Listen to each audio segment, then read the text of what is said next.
Asset positions are a new feature that appear when building a job in Stay on Hire. Where we'd previously drag an asset straight onto a job, dragging that same asset will now create what we call an asset position. This can be seen by expanding the job and is actually a little bit different to what we currently call allocations. So let's break it down. Why did we do this? How do asset positions actually work? And what does it mean for teams who currently use Stay on Hire? Let's start with why. Asset positions allow us to build jobs without needing to allocate an exact asset, display assets in the job calendar, categorize assets by group, type, or size, and search for assets in the context of jobs. And it also supports new features that Tom and I are currently working on, such as contract rates stored on each position and billing functionality, which we'll touch on a little bit later. While there's a lot of upside to positions, they are something that will need to be learned, and this feature will only be rolled out for assets right now, as we're focusing on the needs of our dry hire customers. So let's have a look at how it works. Think of a position as a description of the asset you need, such as an excavator, but not the individual excavator one itself.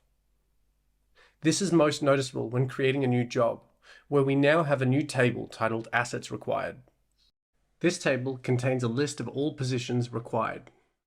When adding a required asset, we'll see this new pop-up that asks if we need one or multiple on the job. When adding one, we have the ability to select the asset if known, set the category, or at a minimum, describe the asset that's needed. By default, the dates required will match our job dates, or we can customize these if we only need assets for the set dates. When adding multiple, we can add up to 50 at a time by adding a category, description, and dates.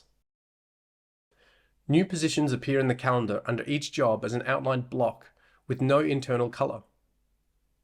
If you can't see the positions, try clicking the drop-down arrow beside each job name to expand any hidden details.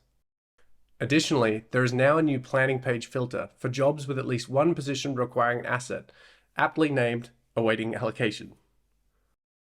To edit a position, simply select the row and choose Edit, or click the position from your calendar.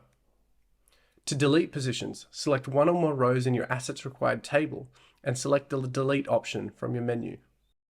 Keeping in mind, if you've already on-hired allocations under a position, you may need to delete the allocation before you can delete the position. You'll also notice some changes to how we store rates on the job card. While you can continue using the text field Job Rate Notes, rates can now be stored on each position of a job by simply clicking Add a Rate, followed by an amount, unit of time, and whether this includes or excludes taxes. Stay on Hire can then use your position's estimated dates to give you a preview of total duration and customer charges. Getting familiar with these new rate functions will help your team stay ahead of new billing features coming soon, all courtesy of asset positions. With so much going on, what does all this mean?